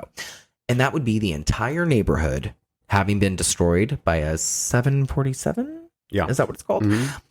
And it's fucking tragic. Yep. He goes upstairs and scattered remains of a Boeing 747 all destroyed all over the neighborhood, which is like the coolest scene ever. And I totally forgot that this actually happened in this movie. I don't know why I was like, what movie did that even happen in when I'm at Universal? It's really, really fucking wild. Yeah. Because I remember like they actually let you get off and walk through that, right? During Halloween. Yeah. We'll go this year too. But it's not something you see every day in a movie. You don't really see like the aftermath of like a plane that has crashed into a neighborhood. And this is done so well. Like the night before they parked and they went to sleep, and then when they wake up, like the entire neighborhood is like, fucking destroyed. It's like Twister. Yeah. But it's like that's like, exactly what it looks like. Because an airplane has been crashed into the fucking it's insane. Because everything stopped working except for that van and that camera. Yeah. And then earlier, like just a few minutes prior to this, Robbie had asked Ray, why are there no airplanes in the sky? And that's why. Yeah, because all the airplanes are fucking crashing. And that's another horrible concept too, to think that, like, can you imagine you're in the fucking sky in an airplane and then all of a sudden your airplane just stops.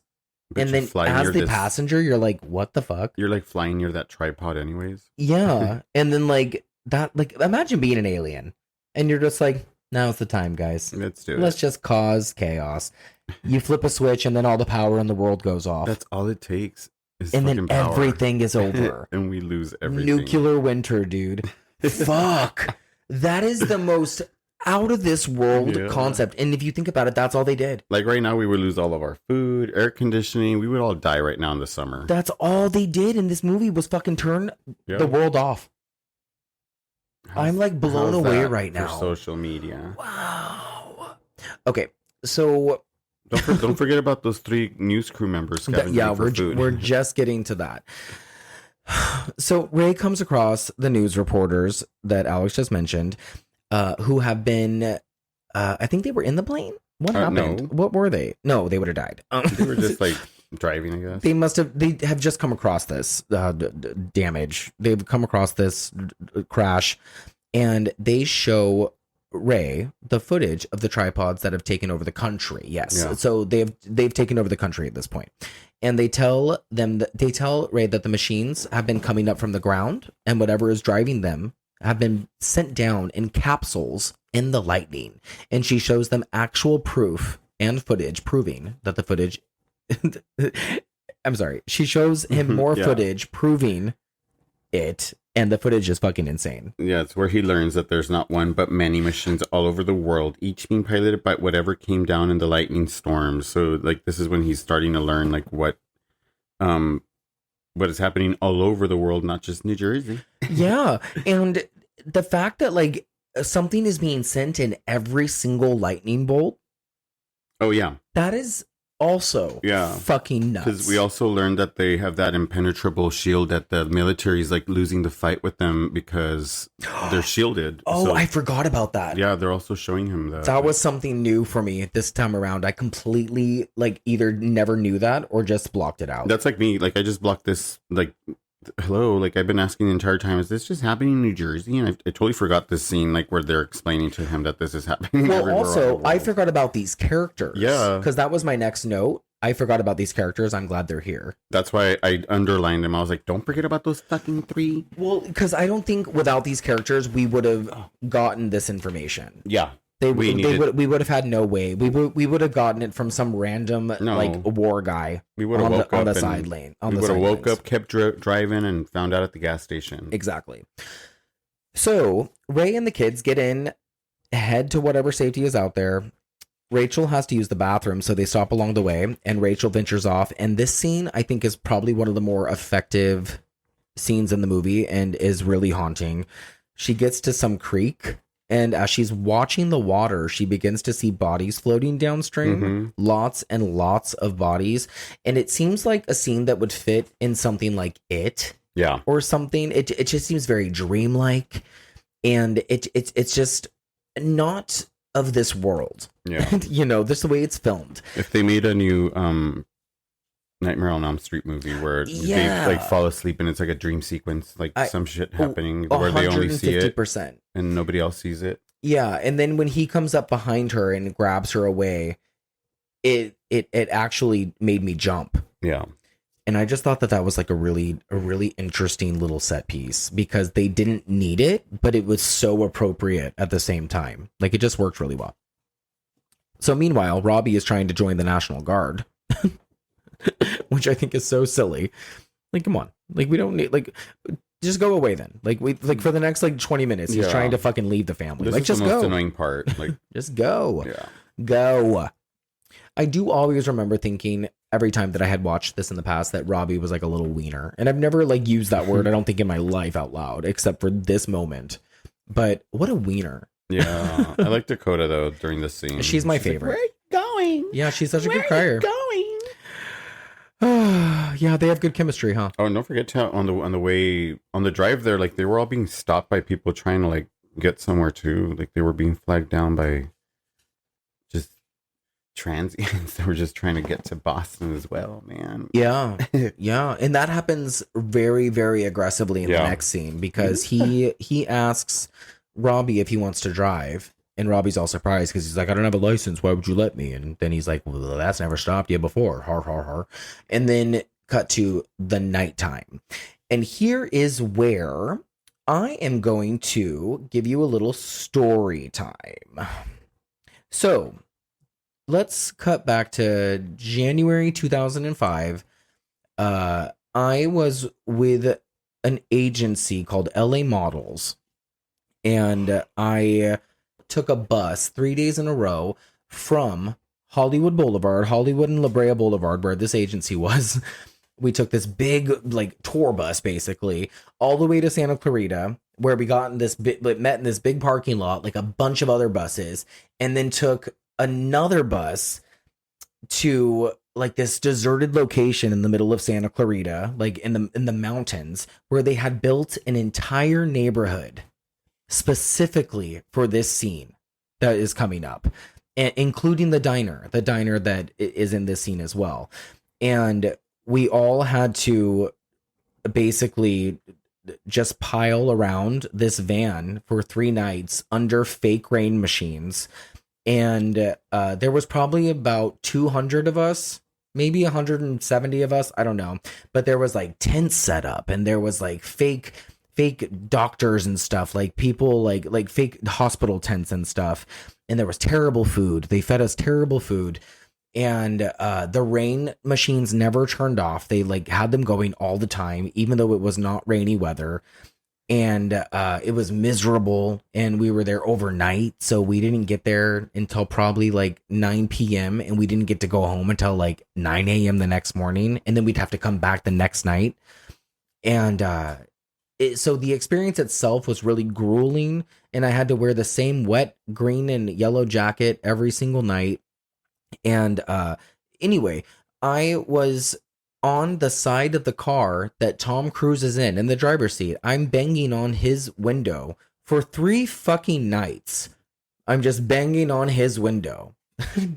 And somehow you don't see me in this fucking movie. Like at all. At all. And there's a point where, or there's a part where I am holding an umbrella as well. And then I'm like being kind of like pushed away. And then I'm using both of my hands. I drop the umbrella and I'm banging both of my hands on Dakota Fanning's window. And I'm screaming, "Help me, little girl. Help me. Help me, little girl." And you don't see my face. And it's the funniest thing, because as we were filming this, I was literally handpicked by some casting guy with the girl that I was with, Christy, to be put in the front of this. You're considered like a special extra, like a glorified extra, you know. And I thought, like, the way that these cameras were positioned and stuff, that I was going to be, especially the way they were utilizing me, that I was going to be like featured. You know what I mean? And I got paid money. I got paid a lot of money as an extra for these 3 days of shooting. And then essentially I ended up being in the scene, hiding behind some sort of chair in the restaurant when they end up in the restaurant as well. It's just the green jacket, really, right? The green and yellow jacket. Which part? The one you wore. What about it? The one where you said that you actually came out in a scene now where you're hiding behind a chair? Yeah. We can only see the jacket. Yeah, basically. And then I remember I would like hide in that restaurant too, and just like hang out during like slow time, because I didn't want to get wet anymore, because they would never turn those fucking machines off. And and then I remember sitting on a curb once during downtime, and Tom Cruise walked by, and I was on the phone with my mom, and I was like, "Oh my God, Tom Cruise just walked by," and he heard me say that and looked at me and smiled, and that was it. But that somehow transitioned to in my lifetime as I know Tom Cruise. He took the phone from me, started talking to my mom, wished her a happy birthday. And I do remember, here's the picture, I can't find it. Yeah, I do remember that Justin Chatwin was constantly giving Dakota Fanning Coca-Cola, like canned Coca-Cola, because they wanted to keep her energized. That sounds delicious. They were just fucking amping her up with caffeine like all night, because we were there all fucking night. And she had a stunt double who was a dwarf, like a midget girl, who they kept switching out. So they would put her in the back seat sometimes. Wow. And dress exactly like her. But yeah, so that was it. It was an interesting experience. Story time. Yeah. So I guess it wasn't as good as I was making it sound. So that being said, when Tom Cruise wakes up, when Ray wakes up, there are people trying to get into this van, myself included. For 3 days. For 3 days, we're trying to get into this van. In the rain. And they're tearing into the windshield. There's a guy that breaks the windshield with a rock. And they essentially lose the van. And people die over this van. And that's where that gun comes into play. Ray pulls the gun on somebody. He ends up getting a gun pulled on him. Someone takes his gun. And I mean, they could have done it with one van. I seen some videos coming out of TikTok from fucking India where like they're loaded up on that van, like fucking looking like cheerleader pyramids. So yeah. Don't tell me those fucking 297 people couldn't fit on there. They used like fucking 8 vans for that movie, by the way. I'll tell you that. This was a huge set. What a huge set for such a small scene. And then the bridge they end up crossing over, that was also made for the movie too. Oh, wow. But there is a lot of great stuff from the people that are involved in this little small part of the movie. And for a section of the film that's like 2 minutes long, the fact that this was 3 days long to shoot, it just goes to show you how much it takes. And they ended up adding digitally like the lanterns and like some of the flashlights and some of like the lights that people are using, because they wanted to really, really add that lost effect for the people who are looking for people. You know what I mean? And so that's probably how my face got lost in the mix too, is because when they're looking in the windows, they added those lights. You're probably there. Oh, God. I did walk across that bridge with everyone. Oh, anyway. Still can't see you. So I know. He's not even in the movie. He's not. So Ray and fam are on foot, headed towards a ferry so they can get to a safety haven of sorts. We get a cameo from a gay favorite, Daniel Franchisi. You see him, the guy from Mean Girls? Yeah. You saw him? Okay. I also wish we got more of Cheryl. Why? His friend that he randomly sees. She was in the Parent Trap remake with Lindsay Lohan. And she's also in Abbott Elementary. I love that lady. Fuck Cheryl. Yeah. Yeah. Come down. Fuck Cheryl. We don't need her. Whenever birds fly in some random direction, and at night no less, and the creepy little girl notices, we know something bad's going to happen, right? Yeah. Cuckoo. And that's exactly what happens. Cuckoo. Cuckoo. Rachel notices one of the tripods behind the treetops behind them, and it comes over the hill blazing. This movie is so effective in the sense that it really knows how to pile on the pressure with the sound effects and the visual effects simultaneously. And they work so well together in true Spielberg fashion. And we don't even have to see like any of the alien nonsense. Like, because this is part that was in the trailer that worked really well. And we didn't see any alien stuff. We didn't see any tripods in the distance. And we didn't hear anything. Like, we just saw reactions. And it worked so well. Sorry, guys. The dog just hit himself in the face. Like, it's enough. Either way, without all these special effects, I'm saying it's just, it's enough. So this is the part where Cheryl and her daughter are left behind. I think Cheryl works with Ray, or worked with Ray. Yeah. That must have been what happened. Who plays her? What is the name of that lady? Oh, Cheryl. Lisa Ann Walter. And she's had so much work done, girl. Holy hail. Well, okay, good for her. So Cheryl and daughter are left behind, and this is kind of like our Titanic moment. And so many people are left behind on the ferry. Oh, and man. It has so much space. It's ludicrous. I know, there's still more room. I know, but it doesn't matter because a tripod is underneath it, and it's in the water, and it's causing drama and a whirlwind. And it's like very Ursula-esque. Yeah. And it's about to fuck up the ferry anyway. Seriously, this bitch gonna get flipped. Yeah, it's like a giant jellyfish robot. Honestly, that's what it looks like exactly. God. And then we have that moment where Robbie goes to help the people who are climbing up the ferry. And Ray is all misty-eyed. And he's like, there's my boy. Being a helpful hero. Shut up. I don't like that stuff. The father-son stuff is stupid. Army. Exactly. Let him go. Go. Okay, so the ferry tips over with all the cars and all the people, and it's like the fucking Poseidon adventure.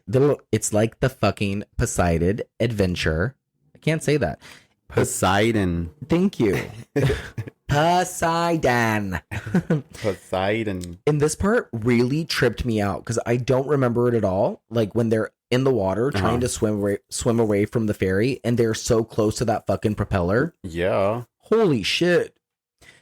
And then, of course, the tripods show a new talent and start extending tentacles from their shell head things. That's what they needed. And snatching bodies from the water.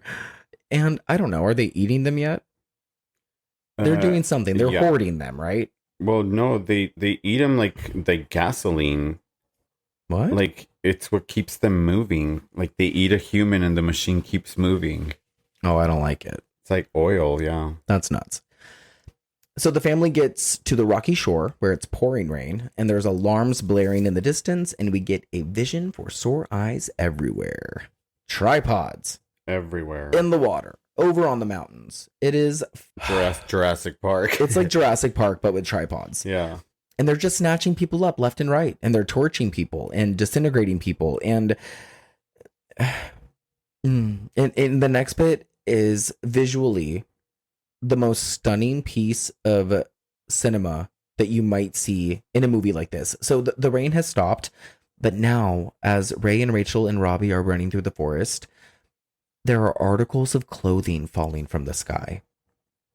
Mm-hmm. And it's just like the most chilling thing that I've ever seen. Okay. I just loved it. That's all. It's very brief, but it's just such an eerie little moment. Okay, so I sort of feel like the next part lags a minute or two with Robbie going off to war. I don't know. I just don't need it. Yeah, that whole thing, like, it's either just let him go or get the fuck out. Like, the thing that pissed me off is that he kept crying on about this in the entire fucking movie, throughout the entire movie, just so he can end up where they were headed anyways. Like, yeah. It's so fucking annoying. Yeah, like, I know there's a father-son theme going on for a big chunk of the movie, and it doesn't necessarily take me out of it, but I just want to fast forward it every time I do revisit it, which isn't very often, but it's like, if you took all of that out, it would still be fine, if not a better movie. It's like watching a long trailer for that Pearl Harbor movie, but with aliens. Oh, man. Fuck. I'm more invested. Pearl Harbor is long enough. Yeah, I'm more invested in the fact that Rachel is about to get kidnapped by those two random people looking for children to kidnap. That's scary. You know what I'm talking about? No. No? Oh, yeah. And then they come and ask, like, her, like if she's, like, lost or, like, her parent. Yeah. Oh, and that is like, scary. My dad's over there. And then they're trying to take her anyway. Yeah. They just start dragging her away. It's so good. That happens to her twice. That happened to her in the van, too. They were about to take her ass away. Oh, yeah. Everybody just wants a kid. Jeez. Fuck the kids, man. Fight for your life. And also notice that when Robbie is trying to go join the war, as he is crawling away on the ground, Ray is like, has his arm up on his shoulders. And then as Robbie crawls away, he like firmly grabs his ass. What? Before he goes, he grabs his ass hard. Yeah. It's like, go get him, boy. Oh, all right. Okay, so we're supposed to think that Robbie was killed in a big fiery explosion. And then we get this huge big close up of one of the tripod heads. And it's nuts. When it comes up over the hill. Yeah. Yeah. So good. And then we end up at the house of a weirdo played by none other than Tim Robbins, who just might be the MVP of this film. He's got a heavy Boston accent, and he is kooky as fuck, and he's residing in his basement and has probably been in there long before this movie even started. Mm-hmm. He's not down there because of these fucking aliens. No, he's down there because he wants to be. It's awesome. It's Harlan. Yeah, Harlan is his name, yeah. And we're in a different movie for like the next 15 minutes. Yeah. And I'm fine with it because it's super crazy. It's suspenseful. And we get this great cat and mouse segment. And it's like, it's everything. I love it when they're like all running around in the basement, like hiding from that big snake eye thing. That's the scariest. This whole thing is like scary because right when this is happening, it's like you can hear the machines outside like settling down for the night. Like this is where they're gonna camp out. Like it has to be this fucking location. And see, and I didn't get it. I didn't realize that they were going to do that, and that was like their plan, and that Harlan kind of knew that, and that he was inviting them in specifically so he could have them on his side to fight them because he's a nutcase. I didn't know that was the case. Yeah. I never caught that. Woo. So this is the moment where Rachel asks Ray to sing to her, and he doesn't know any of the songs she's asking for, and she just rolls over, but he tries his best with a Beach Boys song, and it's the sweetest, purest moment I think we might ever get out of a Tom Cruise movie. Yeah. Okay. So Harlan, a now former ambulance driver, tells Ray how the aliens have been planning this for a year. And this is the part where he calls it an extermination, and it's fucking haunting. And I think that this movie, one of its redeeming qualities, and there are so many of them, is that it's very good at getting scary right after being quiet for a few minutes. Mm-hmm. These machines are, like you said, they're just right in the front yard, just hanging out. Just fucking putting their legs up like fucking ostriches. Yeah. I mean, flamingos just trying to chill. Sure. And then we have crazy Harlan ranting in the background. And again, like I may have been confused in the past of what was actually happening, but I think I finally caught it this time. So this is the part with the snake eye. Do you want to explain what's happening? What is it when they're fighting downstairs? What's his name? Harlan wants to shoot at them, right? Well, the snake eye coming into the basement. But that's when it starts happening because they kind of start like with this struggle, and then what's her name is kind of like wanting to scream a little. The daughter. Yeah, I think so. Yeah, and then like they're just like shut up, and down comes this fucking probe. It comes down to the basement like a snake dike, like a snake dike, like a snake-like device with an electronic eye that literally reminds me so much of what I was mentioning earlier, the Abyss. Like it's just like this big like wormy snake with the eye at the end.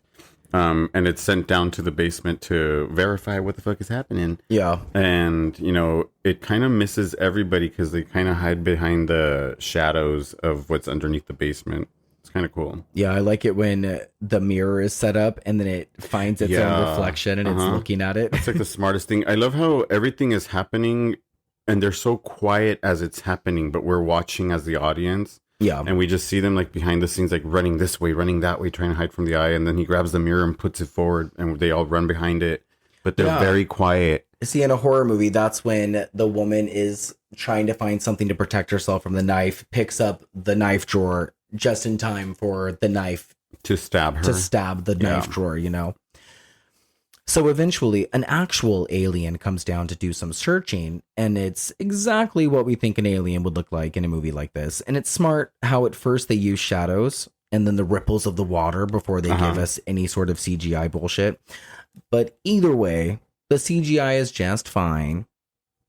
It's fine. Yeah. Throughout the entire movie, we get like so much CGI that to when this finally happens, it's like it's fine. It's okay. There are moments where it doesn't feel quite finished. Yeah, it's like Signs, like, you know, like it's so like that's not good. No, but when you see the aliens, you're like, oh. Yeah, I thought the buildup is scarier than when you actually see the fucking alien. You're like, oh, really? It's exactly what I was going to say. Yeah. Everything up until that is so good in Signs. Mm-hmm. But this whole basement set piece is breathtaking, dude. When they hold their breath in this movie, I'm holding mine. Yeah. It's really interesting. Oh, so Ray and Harlan duke it out because Harlan wants to shoot them. That's what you were talking about, right? Yeah, there you go. Yeah, and then the aliens go through the shit in the basement, and they're looking at stuff and playing with bicycles. Yeah. And outside, it turns out that the tripods are harvesting the humans they've been snatching up, and there's like blood spraying out all over the grass. Fucking gross. It's terrifying. Ray kills Harlan to keep his ass quiet finally, and he has to blindfold Rachel to make sure she doesn't hear or see it. So by not hear it, he has her cover her ears. The way this is filmed is just so good. I just don't understand why they're fertilizing the entire earth with this red weed. Like they're fertilizing it with blood from the people that they're killing, and just to grow this red weed like all over the earth. It had something to do with vegetation, something to do with their diet. I started reading about it, and it got so weird and fucking crazy that I couldn't read anymore. Oh, because I was like, this has to be like the theory of someone who a vegan got crazy. Yeah, I was like, I can't fucking deal with it. Whatever, they're just killing people. So when Rachel wakes up, the ice snake thing is staring directly at her. And she is taken away. This is scary. Yeah. So the next like few minutes are crazy. Ray is trying to find out where Rachel is. She is inside like this big giant basket. It's just scary when they take her away and you can see like the scene where she's like being dragged away and screaming away. Like you can hear her like the scream like fading away and like you see her being carried. It's all so dreamlike. Yeah. All of this from this next section is just very dreamlike because all the ground is red, like we're talking about. It's been sprayed red, and there's all these vines everywhere. And then you have Rachel getting sucked up by this tentacle thing into this big weaved basket that's attached to the tripod head. And you have all these people inside of it. And then you have the asshole of the tripod basket thingy sucking Ray up inside of it, or people first, and it's eating them. And then it sucks Ray up. But Ray has a grenade. Yeah, he found like a belt. So some soldier lost his belt, and attached to that belt were like just like maybe 4 or 5 grenades. And let's be clear, this is not the first time. No, and this becomes Independence Day. That Tom Cruise has been swallowed by an asshole. No, Nicole Kidman was the first. No. Oh, shit. Her chin swallowed him. Katie Holmes. I think that Katie Holmes is a gem. Yeah. But I feel like this part was so rushed. I feel like that we kind of just had to get somewhere, and they didn't know where to go as far as the script went. So they were like, okay, we got to put a grenade in the asshole and figure out it was how to get Tom to the family. So this is what I'm telling you. This seems very like Independence Day to me with Will Smith, where they find out they can shoot the fucking mothership, and it's like, okay, here's how you destroy them. Exactly.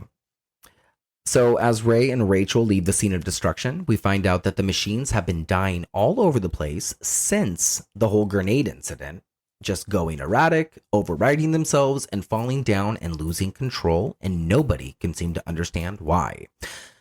They shoot down one of them, and by they I mean the National Guard, when they realize that the shield that has been protecting all of them is down.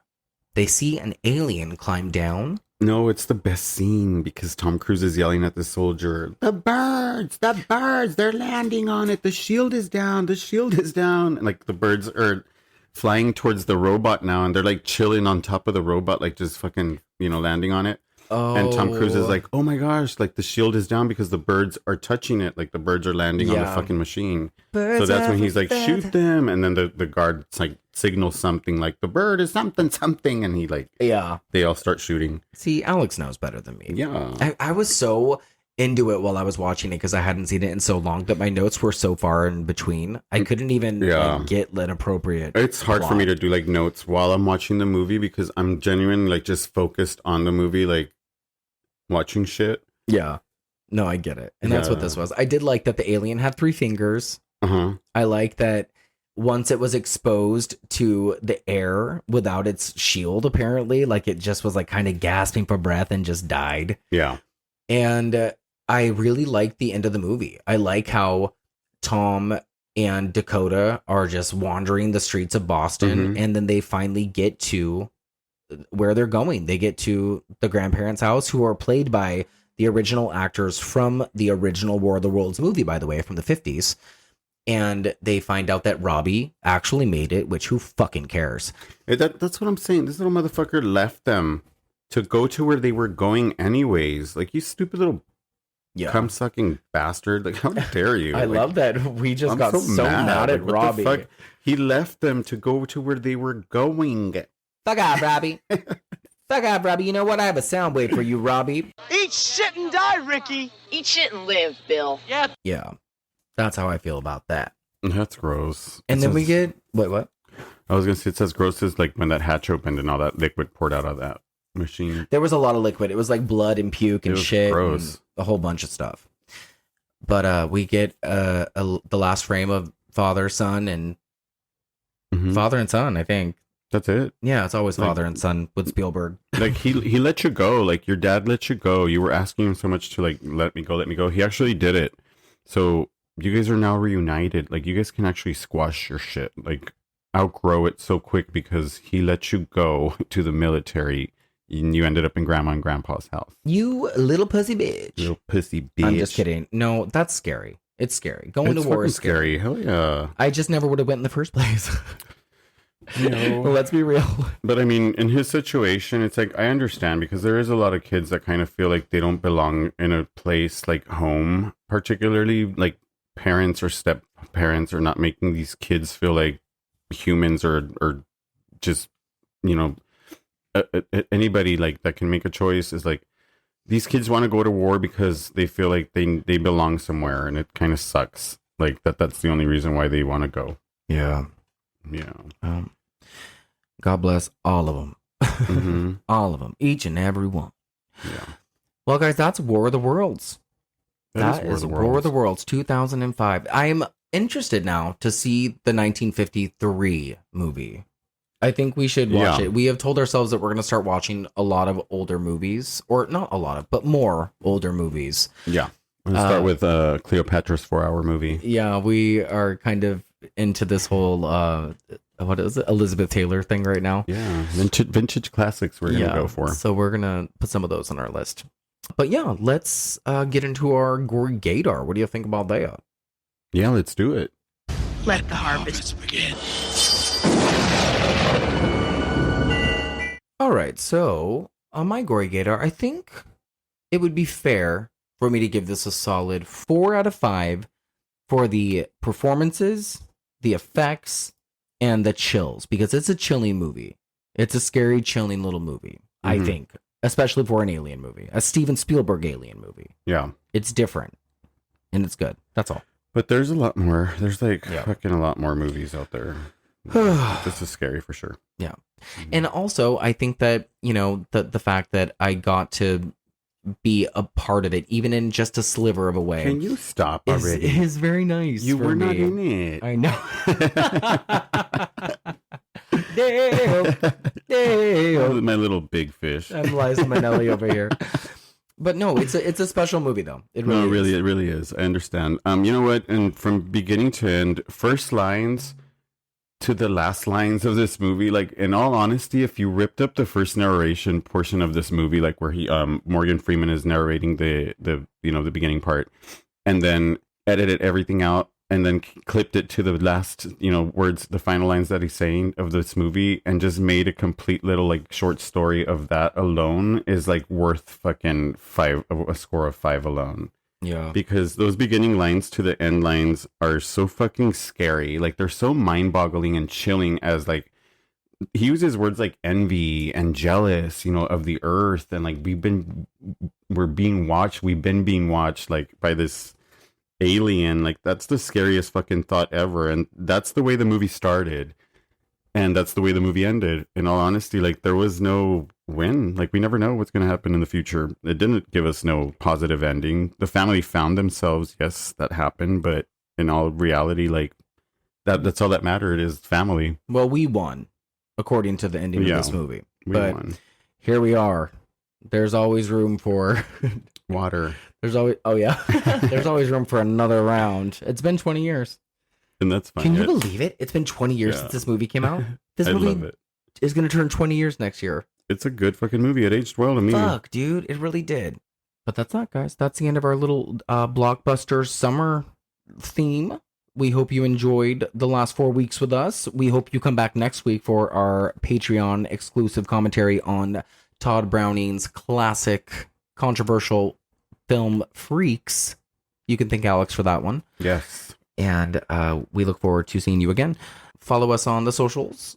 Threads, X, YouTube, Instagram, Twitter, @TheGoryGaze. Email us at thegorygaze@gmail.com. And please stay gory until the next time. Stay gory, stay gay. And stay gay. We love you. Bye.